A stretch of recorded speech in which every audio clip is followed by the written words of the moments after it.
Hi, I hope your day is as bright and colorful as my beautiful African print dress. How are you today?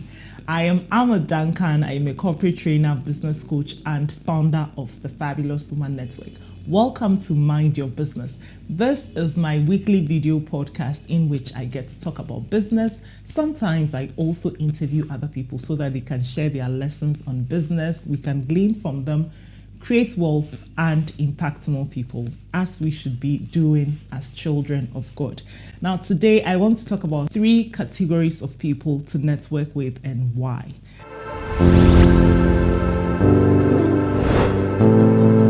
So, before I dig into the topic of today, let me just give you a bit of the background. First of all, I love networking. I talk about it all the time.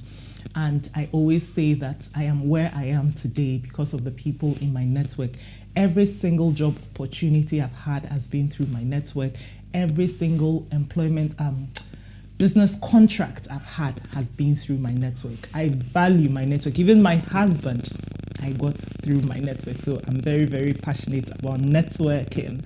Now, I've had the opportunity to be in many, many networking events. These are events specifically put together to connect people. You know, networking is about connecting people. And so they put together events. And for me specifically, it would usually be an event in which businesses are connecting with potential donors, potential business partners or customers. So these events are specifically put together for that. And that's great. I've been at such events in different countries in different parts of the world, and it's great. However, for me personally, I've realized that the networking or the kind of people in my network who have given me much more value has been at events or in places, not really events, in places where I didn't really go network with any motive of, let me go talk to this person because they can connect me to that person, or this person works in this office, so let me go talk to them. You know, that kind of networking is going intentionally, knowing who you want to meet and then going to meet them. That is great.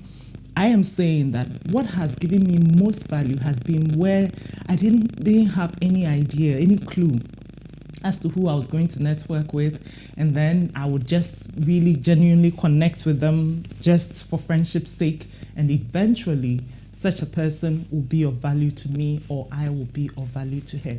So I'm going to talk about the 3 categories of people that I really believe we should be focusing on networking with as human beings. The first one is people you perceive to be above you in a certain area. Now, I use the word perceive because it's all about how you are perceiving that person, yeah? So, for instance, if somebody has been married for 15 years and you have been married for, let's say, 5 years, in the area of marriage, you may see that person as senior to you. So this is what I mean. Networking with people that you perceive to be senior to you. Of course, there are benefits to that, and a lot of us network this way because we are aiming for something higher, and we want to network with people who are there already so we can learn from them so that they can mentor us and all that. That is great. And I'm going to give an example of something like this that was of value to someone I know. I gave my Networking Made Easy Cutie book to some participants of a leadership program I was running. And then when we met later, one of the participants reached out and thanked me for my book. I get that quite a lot, thank God. And so for this particular woman, I wanted to know what exactly happened. Why is she thanking me? And she talked to me about how her institution, she was the head of her institution, which was a government agency, a government institution. They were in negotiations with another government institution, but this one, the head of that institution was way senior to her, right?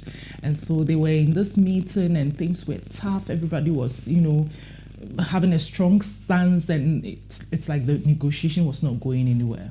They were trying to explain things to them and they were not, no one was getting each other basically. So she said during the break, when they stepped out, hitherto this meeting, they didn't know each other personally. So when they stepped out during the coffee break and they were having coffee, she noticed the woman also having her coffee. Usually, she's not the kind of person who would have approached the woman, but she remembered that she had just read a book on networking. So she decided to approach this woman who was more senior to her in terms of leadership, and then started having a conversation, just getting to know each other, on a personal level, communicating, finding out each other's background, and things like that you do when you meet someone for the first time. It was a very nice conversation, and then they touched just a little bit on the negotiation matter, and then eventually exchanged contacts before going back into the negotiation room. Then she said later in the evening, the woman who was more senior to her sent her a WhatsApp message, and she said, "You know what? I have considered what it was you told me. I think you have a great point, and we are willing to meet you." So in the end, basically what she was saying was they were going to have a win-win sort of negotiation, which was all that she wanted in the first place. But she attributes this result to the fact that during the break, she went and then had a conversation with the woman, which wasn't so focused on the negotiation, but just getting to know each other. And this is a great point in networking. Networking is really about getting to know other people. So way before you ask them for anything, you want to be able to get them to know, like, and trust you. We like to do business. We like to communicate. We like to do things with people we know, like, and trust. And that's what she did here. So she networked with someone who is senior to her, and that's one category of people to definitely network with. The second category of people to network with are people you consider to be your peers, or people you perceive to be your peers. Sometimes we are like, oh, we are the same place, and I want to move up, so I don't want you to waste my time. Some of us, we will say they are chiches. We don't want to network with people who are just like us because we feel they waste our time or whatever. But that's also good, because you see, with networking, like I always tell my students, you never ever know who it is you're networking with. Even if you know them because they are your peers, you're in the same group or whatever, you only know what you know about them. There is so much more to everyone than we just, we can see. Like, there's so much more to me than my bald head. So let me give an example of this. When I was in the university, I had this friend, a very good friend of mine. He was male. He was okay, but he was quite, like a little brother who is annoying sometimes, all over you and wants to do stuff with you. He wasn't a little brother. He was my age mate, but I'm just describing him as a little brother, not as my little brother, please. My little brother is not annoying. Let me just say this. But you know how sometimes you can have a little sibling who is all over you and adores you and wants to go everywhere with you kind of person? That was him. And I didn't pay attention to him. Like, I was like, oh God, this guy is just stressing me. Every time I saw him, I wanted to run to another corner. Reminds me of, is this Steve also in Different Strokes? Remember Different Strokes? Anyway, so this boy that I used to try and avoid because he was all over me and wanted to do everything with me, and I was like, I want to go and have fun, and this guy is coming. Today, where is he? He's a big man in one of the very big, giant, multinational companies in Ghana. When I need to see him, I'm like, I have to perhaps pass through 3 or 4 PAs to get to see him. But when we were kids then, we were just peers. How did this happen? Because I didn't know that in the end, hey, this guy is going to become a giant. You see, you never know the potential of people. First of all, even the peers, you don't know what they are capable of now. But sometimes we just brush them aside. And then everybody has potential. I remember someone ever told me that, Amma, if I had known you would grow up to be like this, I would have paid more attention to you. You see, that's how it is. Our peers, the people that we are playing with right now, we are working with, doing stuff with, it's easy to overlook them and think, oh no, let me rather go up and network with people above me. I promise you, they also matter. Everybody matters in networking. Don't overlook anyone and think, this person can't offer me anything. Networking is really about connecting with other people, because human beings, that is what we do. We connect with people.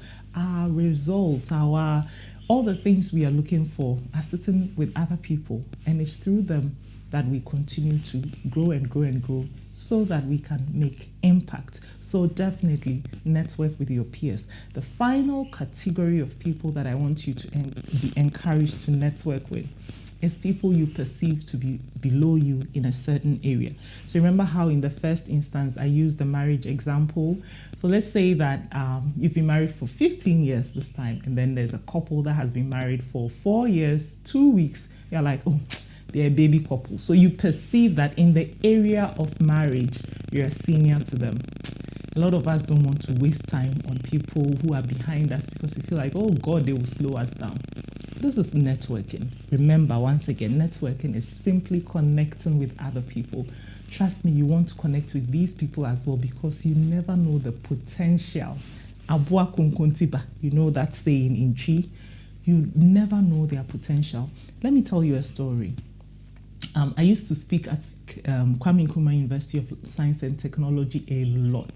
I would go there, network with the girls, take their contact, and I would do what I call WhatsApp mentoring. So anytime they had questions, they would reach out to me. Sometimes they would come for my programs, they would become ushers and all. And fast forward to maybe 5 or so years ago, I got my first invitation to the Flagstaff House. That is the seat of the presidency in Ghana. And it was this really important conference for women, high caliber women, like the kind of people who attended. It was crazy. And I was like, how did I get here? Yeah, good question. How did I get here? How did my name get to be on the invitation list? Well, it turns out that one of the students, the young ladies that I had been mentoring at Kwame Nkrumah University of Science and Technology, was doing her national service at the Flagstaff House. So when the department was having this conference and they were looking for a caliber of women who were working in the women's space, Amma Duncan's name came up. I didn't even know that conference was going to happen. It would have probably happened and I wouldn't even have found out, because, but then thank God that there was an insider who knew me and mentioned my name, and I had such value from going for that event. Now, it might seem that, of course, in the area of work or whatever, I was more senior to the girl. At the time, she was a student. And so it's easy to just dismiss them. Oh, it's just a student. If anything, I have something to give them. They have nothing to give me. But actually, that's wrong. So wrong. So this is just an example I wanted to use to please let us know that let's pay attention to other people behind us too. There's so much value we can even give them. We can mentor them and all. But apart from that, they can also open doors for us. So please, my point here is when you're networking, don't only focus on the people you perceive to be senior to you. Don't also only focus on the people you perceive to be your peer.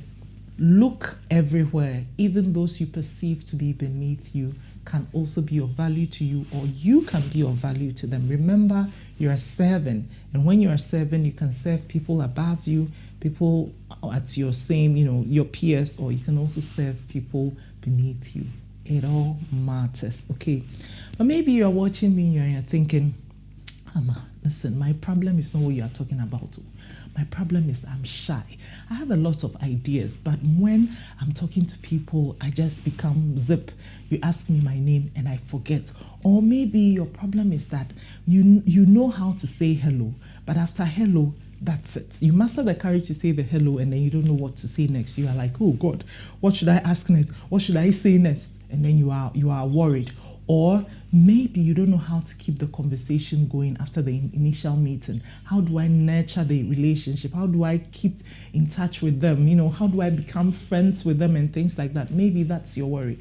Or maybe you are like some of my recent participants who said they don't know where to find people to network with. Seriously, that was other people's problems, yeah? If this is you, I have news for you. I created the Networking Masterclass to help you with things like this. So if you're shy, or if you don't know what to say after the hello, you don't know how to nurture conversations or relationships, or you don't know where to find people, or even who to be networking with, this course has you written all over you. It's a 2-hour online program and it's available until 31st July 2021. If there's something that interests you, click on the bio. In the caption, you will see the networking masterclass, how you can buy it. You can buy it online, or you can also call or WhatsApp us on +233 246 2330. We'll be happy to serve you. Anyway, so on that note, let me just recap the 3 points I made, the 3 categories of people to network with and why. So we have the people you perceive to be above you in a certain area, people you perceive to be your peers, and finally, people you perceive to be below you in a certain area. I hope this episode of Mind Your Business has been of value to you. Let me know in the comments, and please give me some comments as you usually do. Thank you. I always appreciate reading from you. Until I come your way again, God willing, next week, please do this fabulously. Mind your business. Bye.